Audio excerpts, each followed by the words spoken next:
Recibimos a María José Fraga, integrante de ACEPO, ya que este mes se presentará el proyecto Vidas Positivas, Intersecciones de VIH, Género y Encierro en Clave de Derechos. Bienvenida. Muchas gracias por el espacio. Estábamos presentando Vidas Positivas y está bueno que bajes a tierra porque el título puede, sí, yo que me leí el detalle de este proyecto que tiene distintos aterrizajes en territorio, me parece que está bueno desde tu lugar que nos cuentes qué es lo que está detrás de esta iniciativa que sobre todo apunta a resignificar el VIH desde una perspectiva sin estigmas, ¿verdad? Un poco por ahí va sí, desde distintos puntos de vista. Sí, este proyecto es un proyecto que surge desde la Asociación de Ayuda al Seropositivo, la línea VIH, Sexualidad y Derechos y el colectivo Malnacidas, tratando de articular lo que es información, sensibilización, testeo comunitario y arte para hablar de VIH desde otros lugares. Tiene la particularidad que en este proyecto vamos a desembarcar en 5 departamentos que no fueron elegidos al azar, sino que tienen el índice de mayor diagnósticos en relación a la población. ¿Y qué pasa? La respuesta al VIH siempre la hacemos con una mirada capitalina. ¿Y qué pasa en el interior? ¿Y qué pasa en estos departamentos? Que son Montevideo, Maldonado, 33, Paysandú y Rivera. Ahí está, sí. Yo porque cerramos en Montevideo el proyecto, por eso daba la vuelta al revés.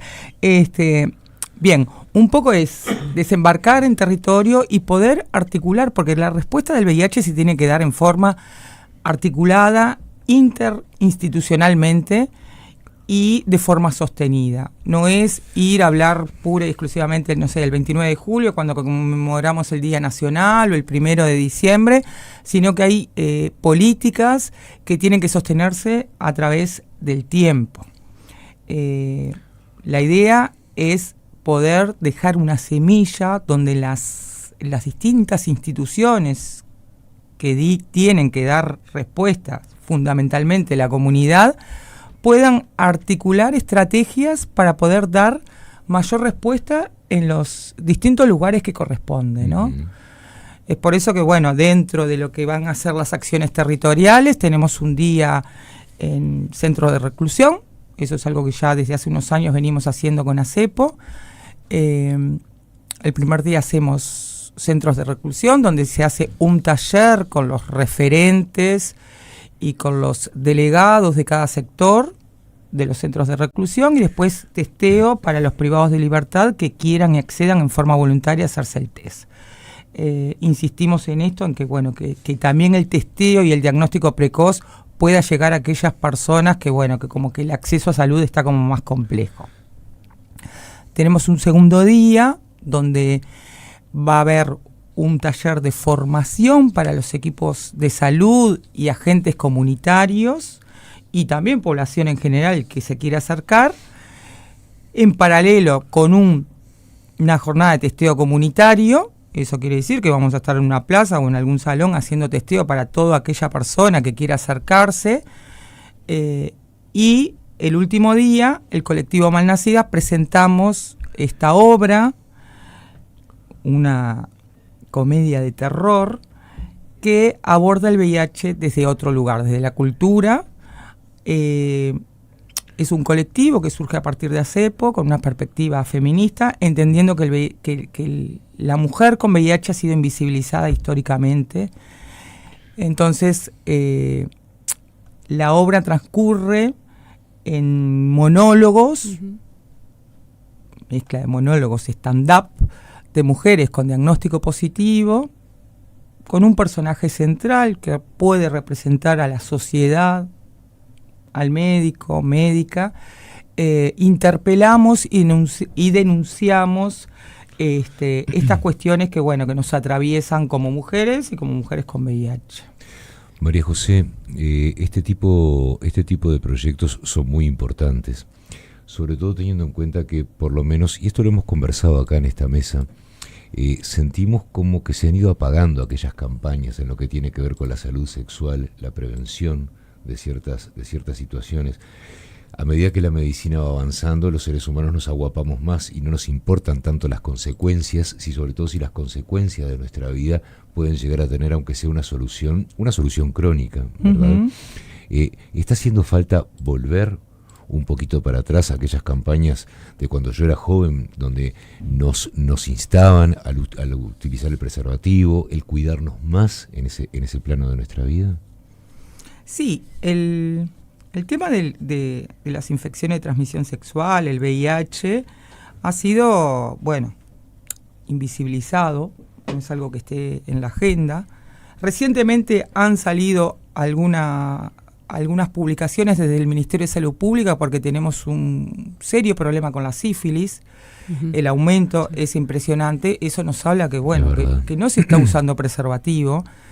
Entonces, en función de esto, sí, es necesario seguir hablando. Para muchos, creemos que el VIH ya pasó, que es, por ejemplo, es como una cuestión de las generaciones más jóvenes, hay como una baja en la percepción del riesgo. Yo no diría volver a las campañas anteriores donde apuntan al miedo, sino a naturalizar una sexualidad plena. Está bien porque yo te vi que dudaste, no ir al miedo, pero porque además los tiempos cambian y la comunicación también, la calidad de la comunicación van cambiando. Quizás yo me expresé mal.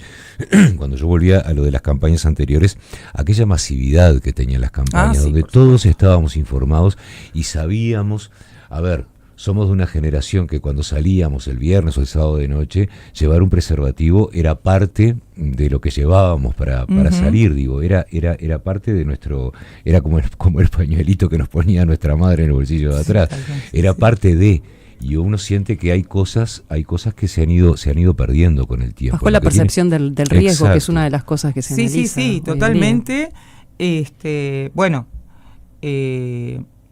Hoy por hoy, y no es de ahora, es desde hace unos años, hay otras estrategias para la prevención del VIH, que es la profilaxis preexposición y la posexposición. Son acciones biomédicas, o sea, esto quiere decir que implica la toma de una medicación. Y entiendo que sí, que hace falta campañas que hablen de la salud sexual, del goce, del placer responsable. Yo uso condón, no lo uso, buscar qué estrategias se adecuan más a mis vivencias sexuales, ¿no? Aquello de usa condón. Es efectivo, pero no tanto, porque a la prueba está de que el condón no se está usando. Y eso nos demuestra la sífilis. O sea, nosotros hace 40 años que venimos diciendo usa condón, y la realidad es que los casos de sífilis aumentan, de que hay un tema ahí que se llega tarde a los diagnósticos, que no se completan los tratamientos, por ejemplo en el caso de la sífilis, y hace que esto se siga reproduciendo, ¿no? Entonces, mensajes importantes. Existen varias maneras para prevenir el VIH. El uso del condón, por excelencia, aparte de que previene todas las infecciones de transmisión sexual. Existe la profilaxis preexposición. El tema es que necesitamos todavía que eso, la comunidad se apodere de esa herramienta y la solicite. Si yo tengo si yo mantengo sexo casual, no me llevo bien con el condón o lo que sea, puedo recurrir a la profilaxis preexposición. ¿La podés describir, por favor? La profilaxis preexposición consiste en la toma de unos medicamentos que son antirretrovirales previo a las situaciones de exposición. Eso va mucho con la persona y cómo vive su sexualidad.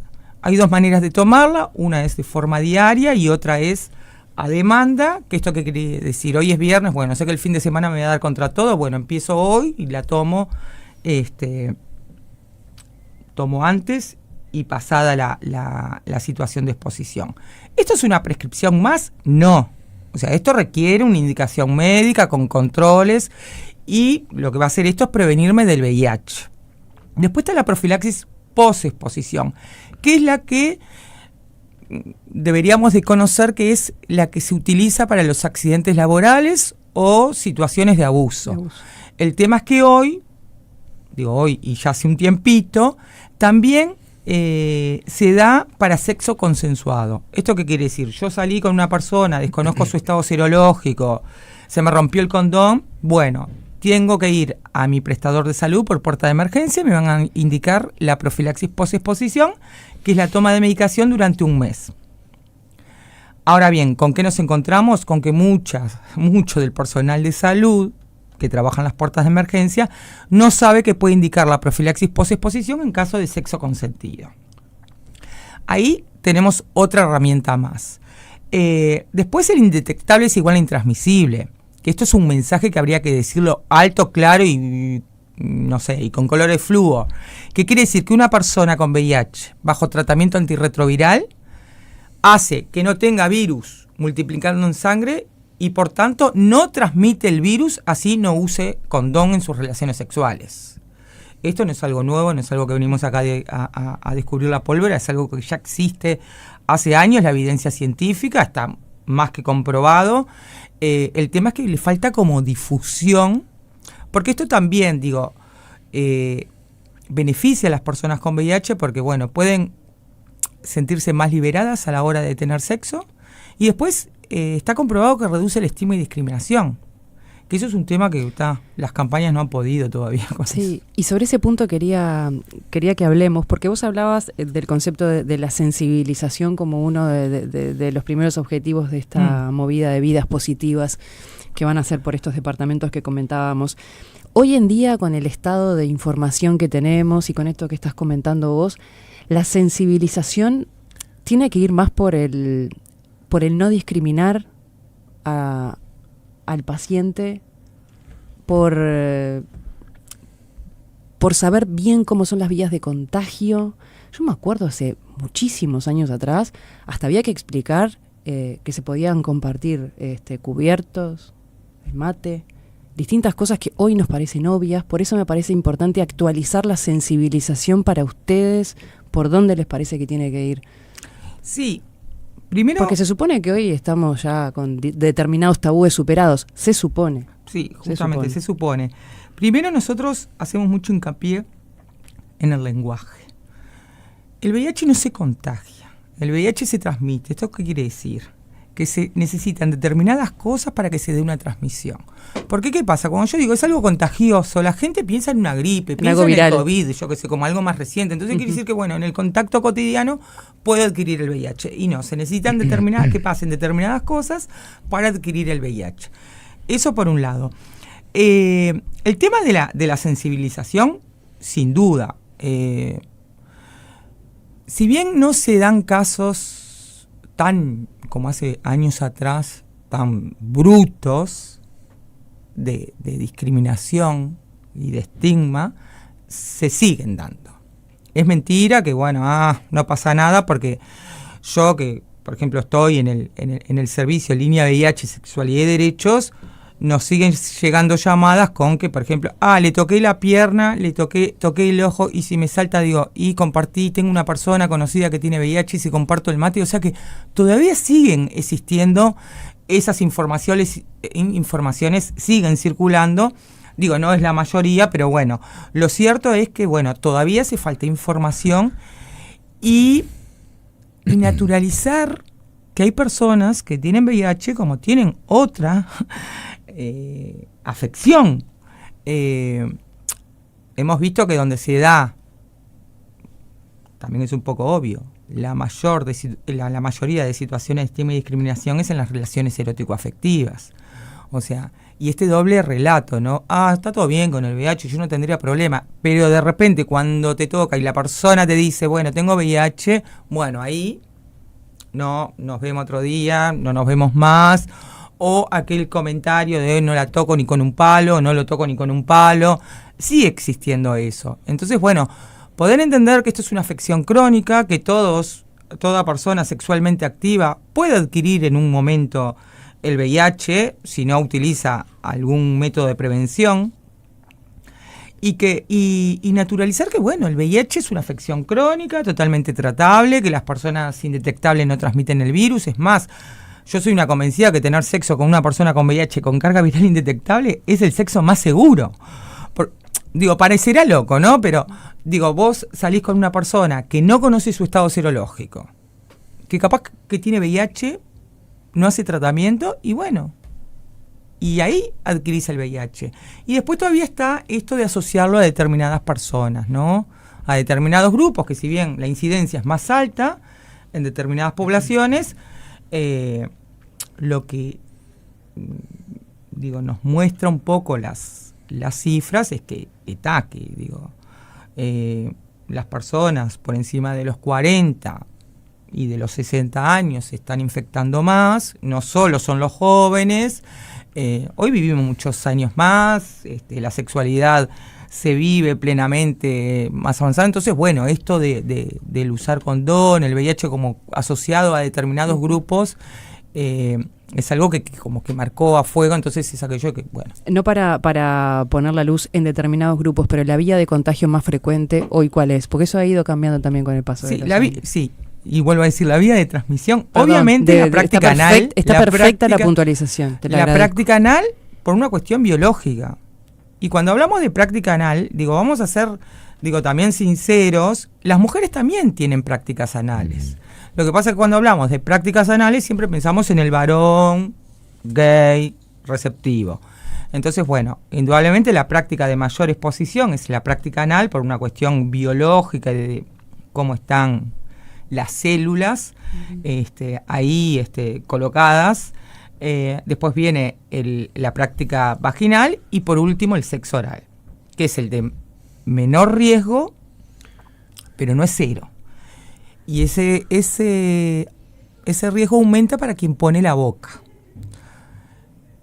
Esto es para el VIH. Para otras infecciones de transmisión sexual, el sexo oral puede ser más riesgoso si hay contacto con algún tipo de lesión. Pensando en esto de la sífilis, que nosotros, por ejemplo, en este proyecto también vamos con test de VIH y de sífilis, ¿no?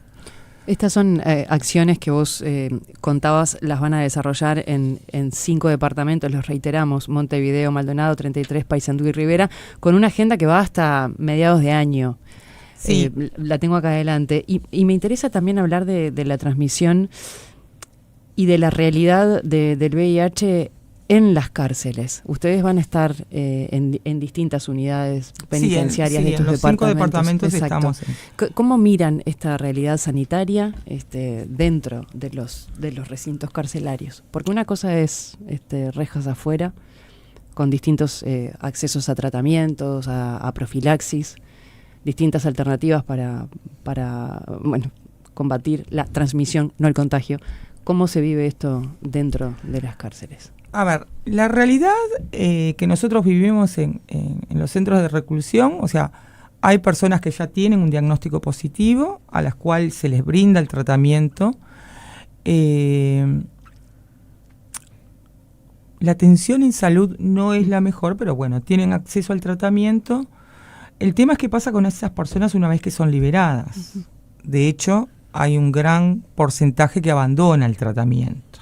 Porque también salen como medios perdidos, o sea, no saben para dónde ir a seguir asistiéndose y seguir con el tratamiento. Después, con respecto a las nuevas infecciones, ¿qué pasa? Los privados de libertad generalmente se les hace un examen al ingreso, que ahí a veces hay vulneración de derechos porque no le dicen que es un examen de VIH. Nos encontramos con, bueno, ¿te hicieron exámenes al ingreso? Sí, pero no sé qué me hicieron. Me sacaron... Y después, ellos son muy pocos lugares, o sea, centros de reclusión que ellos pueden solicitar un examen y tener un acceso real a hacerse un examen. No es, me quiero hacer un examen de VIH, bueno, te coordino para, yo que sé, la semana que viene en policlínica. Tienen que estar como muy jorobados en salud para poder tener la asistencia. Esto no pasa con el VIH, pasa con todo. Después, el tema de los condones también es bastante difícil, el acceso al condón dentro de las cárceles. Algunos que dicen que bueno, que lo usan de onda, otra que tapan los caños. La cuestión es que tienen que ir de repente a enfermería a pedir condones. Pensando como en las visitas, estas visitas conyugales. Pero bueno, también sabemos que hay otras realidades en cárceles y que tampoco lo pueden manifestar porque ahí empieza todo un mecanismo de estigma y discriminación, De hecho, hemos asistido a personas privadas de libertad que han sido golpeadas y expulsadas de una celda por tener sífilis.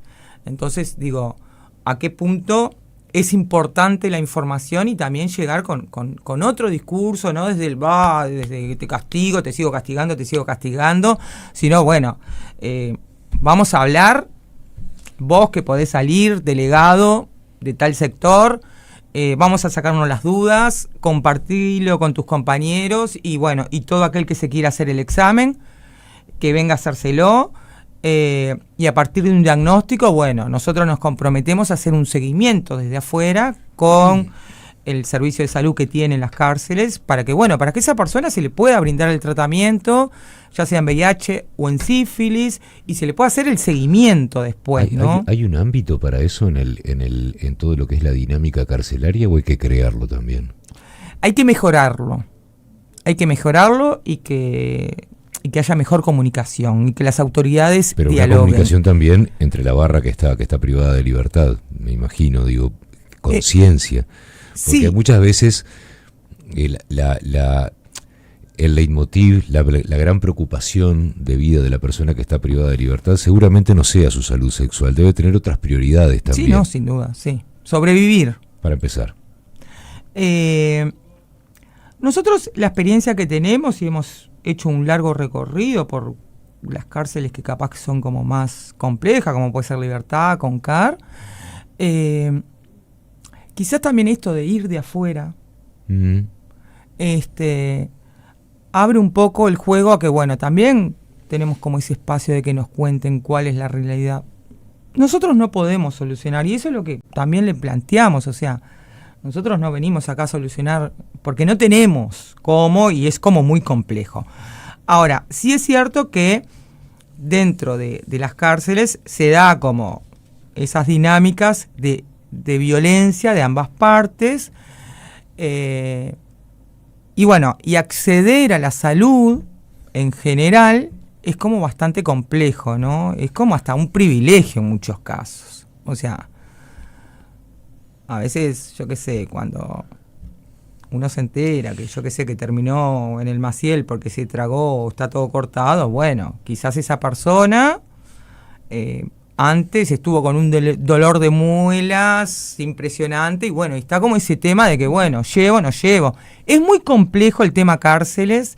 Digo, yo sé que la salud sexual, el tema del VIH, la sífilis, no es algo que de repente sea una prioridad, pero bueno, nosotros le llevamos la oportunidad que puedan acceder como a una persona que está fuera y que tenga las garantías del tratamiento, porque también es una cuestión de salud pública.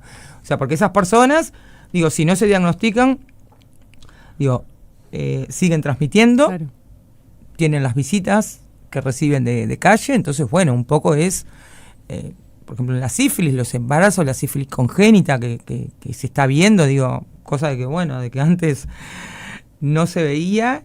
El tema obviamente del VIH, nosotros el VIH podríamos estar muchísimo mejor de lo que estamos, no bajamos de los 800, 900 casos por año. ¿Eso qué quiere decir? Que aproximadamente 3 personas por día voluntariamente se hicieron el examen, y a esto le agregamos que 1/3 de esas personas se diagnostican en estado tardío, cuando ya llevan muchos años. Entonces ahí empiezan a jugar varias cosas. ¿Por qué la persona no se hizo un examen de VIH? ¿Por qué el personal de salud, cuando consultó en otras oportunidades, no ofreció un examen de VIH? ¿Por qué no forma parte de los exámenes rutinarios, ¿no? Que esa también es una discusión que se ha dado varias veces. Ingresarla en el carnet de salud genera como mucho temor a las personas con VIH, porque ¿qué pasa? Tampoco nos vamos a engañar. Hay empleadores que te mandan a hacértelo a tal lugar, por convenio, a tal laboratorio, y le llegan los resultados primero al empleador, digo, empresas grandes,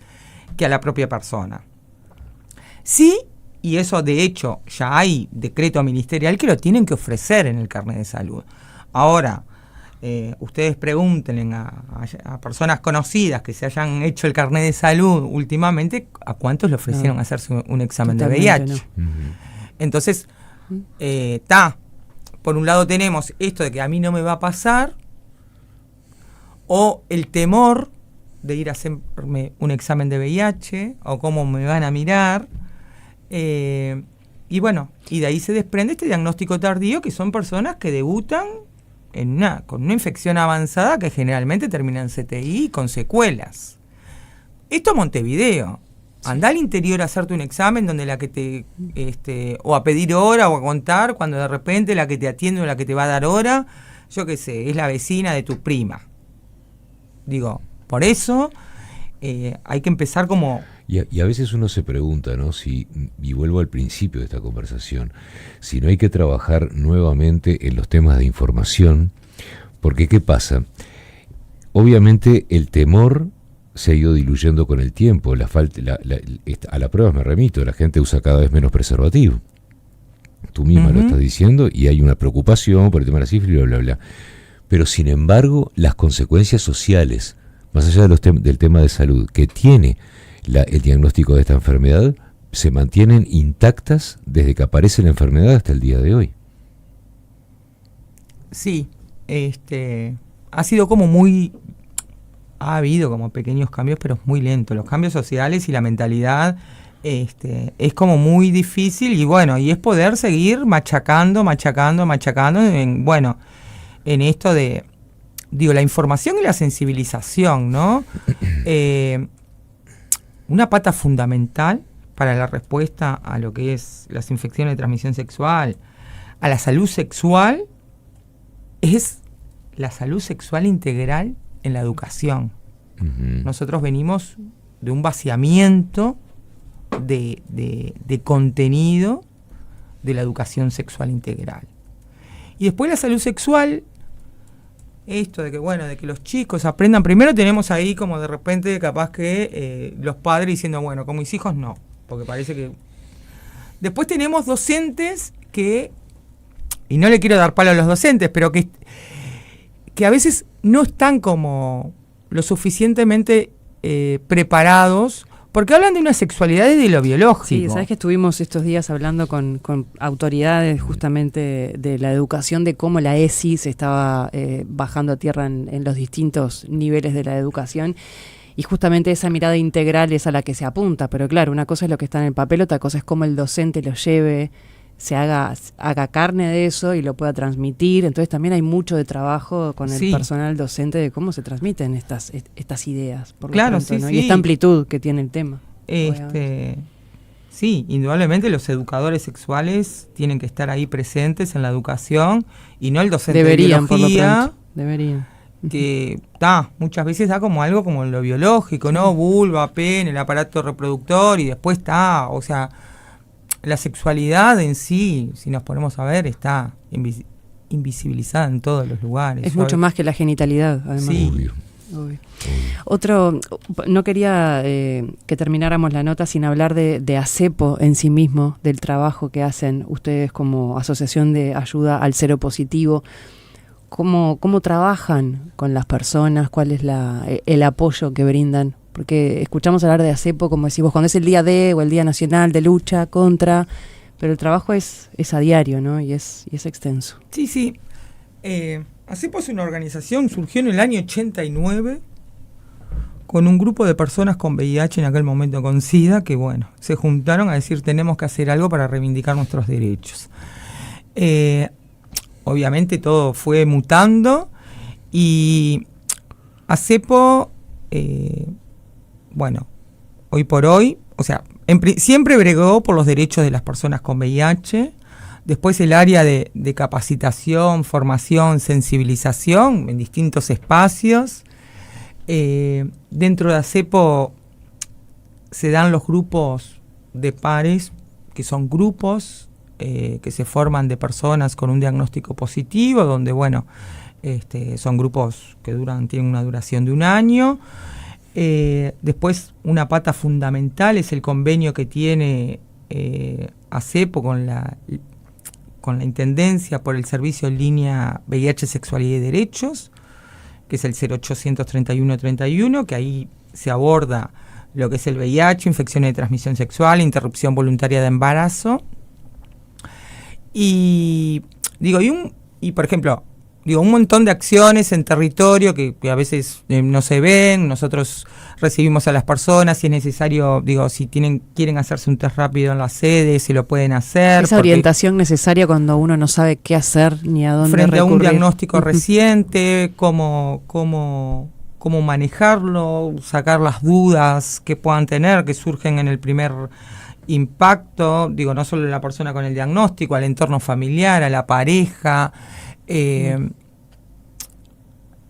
hacer incidencia política para que las cosas sucedan, desde lo que hace a la medicación, al acceso de test rápidos.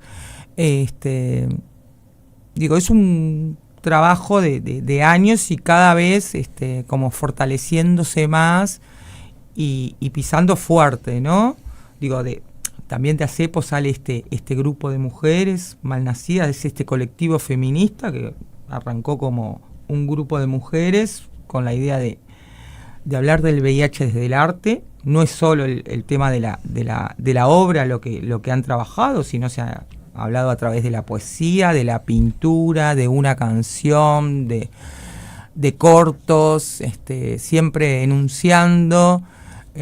Ya de hecho, el término queer malnacidas rompe un poco los oídos, así que un poco por ahí va el trabajo de ACEPO. Bárbaro. María José Fraga, integrante de ACEPO, muchísimas gracias por estos minutos, por esta visita aquí hoy a la tarde. No, por favor, a ustedes y por darle espacio al VIH, claro que que sí. Tanta falta hace. Absolutamente. Siempre estamos a las órdenes por acá.